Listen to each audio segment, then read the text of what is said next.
A lo largo de 3 semanas hemos podido reflexionar, a la luz de los escritos del Nuevo Pacto, sobre los indicadores de nuestro crecimiento espiritual, pues no existe prueba más concluyente de esta realidad que la propia manifestación del Ruach HaKodesh en nuestra vida, a través de su fruto y de sus dones. Como fue dicho, en él, esto es, en el Mesías, también vosotros, habiendo oído la palabra de verdad, el evangelio de vuestra salvación, y habiendo creído en él, fuisteis sellados con el Espíritu Santo de la promesa. Efesios 1:13. En el shiur de hoy hablaremos, con la ayuda del cielo, sobre los 2 últimos dones del Espíritu, que son los diversos géneros de lenguas y la interpretación de dichas lenguas. Shalom, queridos Haverim. Mi nombre es Isaac Ben-Aor. Quiero invitarles a que me acompañen de nuevo en nuestro estudio sobre los dones espirituales. Pues este es un tema que trasciende nuestra intelectualidad, pero que su fin es eminentemente práctico, pues los dones fueron destinados a ser vividos y practicados por los creyentes, y no solo estudiados. Déjeme ponerle un ejemplo. Tras la destrucción del segundo templo y ante la imposibilidad material de llevar a cabo los sacrificios, los rabinos determinaron que el estudio de estos y la recitación de sus versículos concretos nos llevaría a conectar con las realidades espirituales a las cuales pues accedíamos antes, ¿no?, al llevar a cabo esos sacrificios. Pero no es así con los dones del Espíritu. Pues 2000 años después de que Pablo escribiera esta enseñanza, no solo podemos seguir estudiándolos y citar los versículos al uso, sino que su práctica continúa vigente. Y acerca de estos 2 últimos dones cabría preguntarse, ¿existe algún precedente, alguna referencia escritural de la cual tomar su fuente?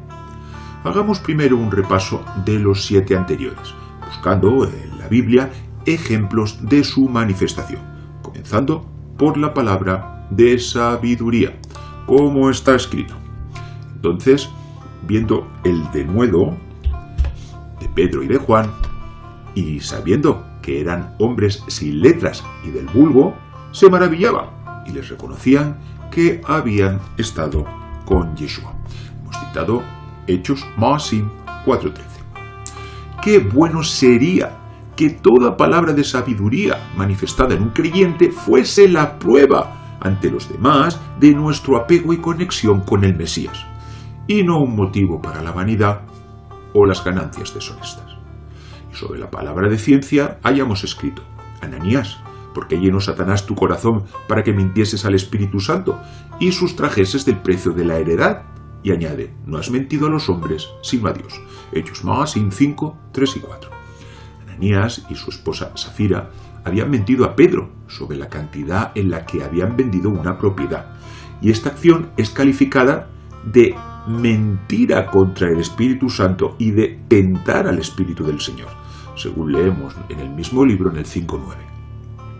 De aquí se infiere que Pedro y los apóstoles habían llegado a ser kelim, recipientes tan transparentes del Ruach HaKodesh, que mentirles a ellos era tanto como hacerlo al Espíritu Santo. Y sobre esto nos parece significativo que en el mismo pasaje se designe a este Espíritu Santo, lo que en hebreo sería Ruach HaKodesh, como Dios, Elohim, y como Espíritu del Señor, en hebreo Ruach Adonai, pues todos ellos son nombres del Malhut, en referencia a la presencia divina Shejina. Y en cuanto a la fe, leemos lo siguiente. Dijo también el Señor, Yeshua: Shimón, Shimón, he aquí Satanás os ha pedido para zarandearos como a trigo, pero yo he rogado por ti que tu fe no falte. Y tú, una vez vuelto, confirma a tus hermanos. Lucas Nakai 22, 31 y 32. Donde vemos cómo este don de fe no se relaciona con creer o no en el Mesías, sino con un grado superior de fortaleza ante la prueba y la tribulación, fruto de la intercesión personal del Mesías, y como vemos aquí, es enviada de forma muy especial sobre el líder, para que éste sea de ejemplo y apoyo para el resto de la comunidad. Y sobre el don de sanidades, tenemos una referencia muy significativa en las acciones de los apóstoles, según lo escrito, tanto que sacaban a los enfermos a las calles y los ponían en camillas y lechos, para que, al pasar Pedro, a lo menos su sombra cayese sobre alguno de ellos. Hechos Maasim 5:15. De aquí se infiere que Pedro y los otros apóstoles recorrían cada día la misma ruta de camino a la oración en el templo. Y sobre esta manifestación del don de sanidades cabría preguntarse: ¿en algún momento curó Yeshua a alguien con el simple paso de su sombra? No tenemos ninguna referencia en los escritos sobre este particular. Y aquí se cumplirían las palabras del Maestro: de cierto os digo, el que en mí cree, las obras que yo hago, él las hará también, y aún mayores hará, porque yo voy al Padre. Juan Yohanan 14:12. Pues al regresar el Mesías a lo alto y recibir un nombre que es sobre todo nombre, según es citado en Filipenses 2:9, fortificó nuestro vínculo con Dios, haciendo de sí mismo el canal por el que desciende el Ruach HaKodesh sobre los creyentes, para investirlos de poder y de autoridad. Y sobre el don de hacer milagros hayamos escrito: y sobrevino temor a toda persona, y muchas maravillas y señales eran hechas por los apóstoles. Hechos Maasim 2:43.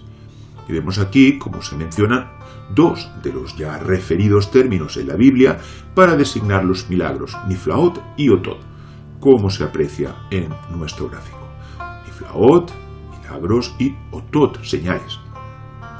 Y nos parece muy significativa la frase que nos introduce en la exposición de esta realidad: y sobrevino temor a toda persona.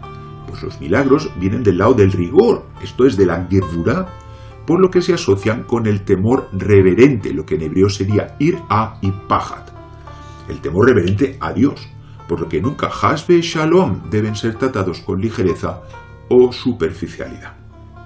Acerca del don de profecía, ya pudimos ver cómo aquellas profecías que trajeron los apóstoles, ¿no?, sobre los tiempos del fin, pues por recordar solo algunas, ¿no?, la manifestación del hombre de pecado, el regreso del Mesías. Estas profecías, esta clase de profecía, no están a nuestro alcance, sino únicamente aquellas relacionadas con la edificación, exhortación y consolación. Y debemos entender que cada palabra que fue dicha por los apóstoles en este sentido, y que quedaron reflejadas en los escritos del Nuevo Pacto, fueron dichas con inspiración divina, y por ende deben ser enmarcadas dentro del rango de profecías. Sobre el discernimiento de espíritus, en los escritos nos aparece el siguiente caso.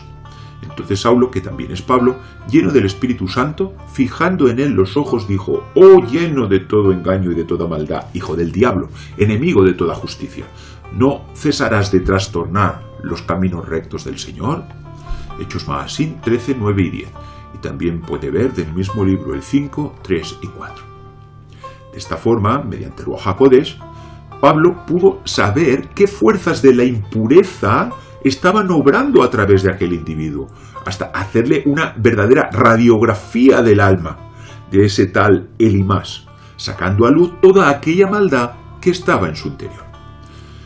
Y pasemos ya al siguiente don del Espíritu, el que haría el número 8, hablar diversos géneros de lenguas, lo que en hebreo vendría a decirse ledaber bilshonot shonot.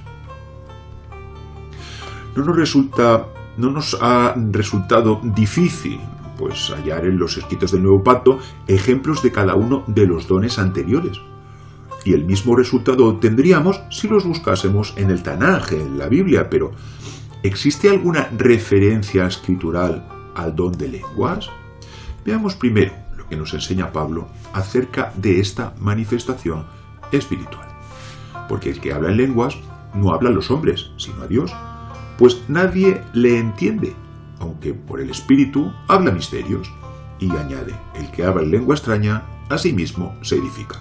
1 Corintios 14, 2 y 4. Si pues estas leshonot, estas lenguas, serían un lenguaje puramente espiritual, que permitiría a nuestra alma comunicarse directamente con Dios más allá de nuestro entendimiento, el cual pues quedaría al margen de esta oración, ¿no? Y sobre esto puede leer también de 1 Corintios en el 14, 14 y 15. Y de esta manera, el Ruach HaKodesh puede expresar misterios, sodot, a través de las palabras ininteligibles que salen de nuestra boca. ¿Y qué virtud puede haber en esto? ¿De qué me sirve hablar un lenguaje que no entiendo ni yo ni nadie? El propio Pablo nos lo explica en otro lugar. Como fue dicho, de manera semejante, el Espíritu nos ayuda en nuestra debilidad. Pues, ¿qué hemos de pedir como conviene? No lo sabemos, pero el Espíritu mismo intercede por nosotros con gemidos indecibles. Mas el que escudriña los corazones sabe cuál es la intención del Espíritu que, conforme a la voluntad de Dios, intercede por nosotros. Hemos citado Romanos 8, 26 y 27. Y estos gemidos indecibles, que por supuesto no los entendemos y ni tan siquiera los podemos describir, constituirían también un lenguaje misterioso a través del cual el Ruach HaKodesh intercede por nosotros ante Dios, a sabiendas de que nuestra propia oración es imperfecta y no le pedimos como realmente conviene, sino que con frecuencia lo hacemos por motivaciones que no son verdaderamente en aras del cielo. Además, al orar con el entendimiento, estamos sujetos a que la concentración de nuestra mente pues no siempre sea la adecuada, pudiendo caer, Dios nos libre, en las vanas repeticiones. Como fue dicho, desdichado el hombre que viene a servir a su Señor con corazón ausente y sin verdadera intención. Como está dicho, mas le lisonjeaban con su boca y con su lengua le mentían. Salmos Tehilim 78, 36 y 37. Hemos citado Zohar Bemidbar 121a. Así pues, las lenguas entrarían en el grado espiritual donde el Ruach HaKodesh eleva a través de nuestro propio espíritu unas oraciones que nunca hubieran salido de nuestro entendimiento, pero que serían indispensables para alguna situación en concreto. Otro aspecto importante a tener en cuenta de este don es el siguiente. El que habla en lengua extraña a sí mismo se edifica. 1 Corintios 14:4. ¿Qué nos quiere decir el apóstol con esto? En la Biblia el concepto edificar nos acerca a profundos significados. El propio Mesías es presentado como la piedra Eben que desecharon los edificadores, Habonim, citado Salmos Tehilim 118-22 y puede leer también Mateo Matai 21-42. Tanto Eben, piedra, como Bonim, constructores, contienen el vocablo Ben, hijo, como vemos a continuación. Aquí vemos Bonim, constructores, donde hemos puesto en color rojo la palabra Ben, hijo. Asimismo, los sabios enseñaron: y todos tus hijos, Banaig, serán instruidos por el Eterno, y se multiplicará la paz de tus hijos, Banaig. Isaías y Yeshayá 54:13. No leas tus hijos, Banaig, sino tus constructores, Bonaig, Berajot 64a. En este sentido, los creyentes en el Mesías como hijos, a la vez que piedras vivas, somos llamados a ser edificados, como también se declara: vosotros también, como piedras, Avanim, vivas, sed edificados, Leivanot, como casa espiritual. Primera de Pedro, Shimon Kefa 2:5. De esta manera, las lenguas operarían a favor de nuestra edificación, al hacer de nosotros una verdadera Bet Tefilá, una casa de oración, donde el Ruach HaKodesh pueda hacer su morada. Y ahora, volvamos a nuestra pregunta. ¿Existe algún indicio escritural de esta práctica? Al respecto, el Ranjal nos declara lo siguiente. El rey David, que ya había logrado alcanzar este nivel espiritual en gran medida, el de conocer la grandeza del Creador, dijo: que mi murmullo, Sijí, sea agradable a él. Yo me regocijaré en el Eterno. Salmos Tehilim 104:34. Y añade: y asimismo dijo: mis labios exultan cuando te cante a ti, y también mi alma que has recibido. También citamos de los Salmos 71:23. Este versículo significa que en él la alegría se había intensificado tanto que sus labios se movían y cantaban solos, cuando él estaba sumido en alabar a Dios. Hemos citado Mesilat Yesharim 9:1. Como es notorio para todo el mundo, David compuso sus salmos con Ruach HaKodesh, que ya marcaría de por sí una distancia con su propio entendimiento o recursos creativos, siendo estos relegados en aras de la dirección divina. Pero el Ranjal va aquí incluso más allá llegando a afirmar que David, en esos momentos de profunda espiritualidad, era totalmente dirigido por el Espíritu Divino hasta el punto de que sus labios cantaban solos. Si bien estos hablaban, obviamente, en lengua inteligible, a nivel conceptual se trataba también de palabras dichas en el espíritu y no en el entendimiento. En líneas generales, la Biblia guarda silencio sobre las técnicas utilizadas por los antiguos profetas, como podían ser las kavanot, literalmente concentraciones, o los yihudim o unificaciones, y tan solo aluden a ellas mediante un lenguaje altamente simbólico y críptico, como es el caso conocido del libro de Ezequiel. Al respecto, nos parece significativa la siguiente enseñanza del Arizal en su obra Sha'ar HaKodesh, la puerta del Espíritu Santo, donde nos dice lo siguiente. Este es el misterio del versículo. El Espíritu del Eterno habla en mí, y su palabra está en mi lengua. Segunda de Samuel, Shmuel 23:2. Espíritu, ruaj y palabra diver son la voz original, creada mediante sus actos. Se hallan ahora descansando en su lengua. Está literalmente emanando de su boca. Y a continuación, el Arizal nos describirá unas técnicas meditativas asociadas a diferentes nombres divinos, como son Adonai, el tetragrama o Eye, acción que propiciaría que nuestra alma, nuestro nefesh, se pueda elevar a través de los mundos espirituales de Asiyah, Yetzirah, etc. Son numerosas las técnicas cabalísticas que hacen servir la repetición o el canto de ciertas palabras o versículos y para alcanzar estos estados de conciencia expandida. Conceptualmente, las lenguas obrarían de forma similar, alejando de nuestra mente cualquier pensamiento o sensación que pudiese distraernos, vaciándonos así de nosotros mismos y acercándonos a lo que los cabalistas definieron como ay, nada, hasta lograr que sea el Espíritu del Eterno quien hable en nosotros y su palabra esté en nuestra lengua, descansando sobre ella y emanando literalmente de nuestra boca, como se dijo.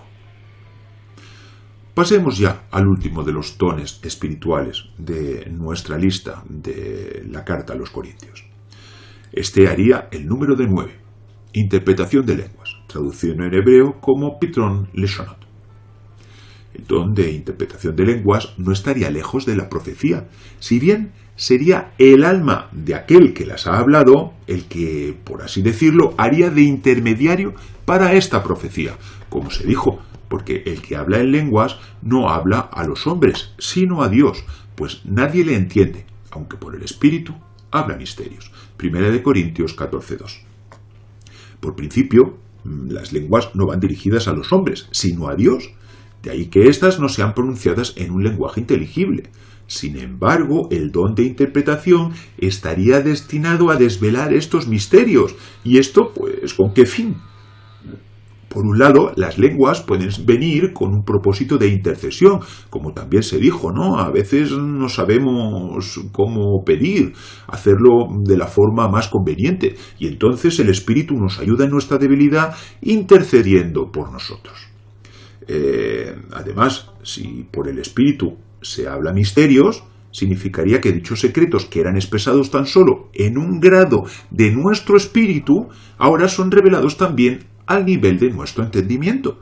Y aquí podemos situar igualmente a la ya citada palabra de sabiduría, pues unas palabras que se encontraban al nivel de sod, de secreto, ahora son reveladas a la comunidad, como en el versículo, y la sabiduría a Jochma de la nada, Me'ayin, Job 28:12. Esto es, desde ese grado de autoanulación del entendimiento, de esa nada que dejó libre a nuestro propio espíritu para ser el kelí, el recipiente del Espíritu Divino. Y fluye ahora desde ese nivel la palabra de sabiduría. Y, querido amigo, no podemos acabar este estudio sin recordar un importante consejo de orden práctico que nos dejó el apóstol Pablo. Si alguno no se cree profeta o espiritual, reconozca que lo que os escribo son mandamientos del Señor.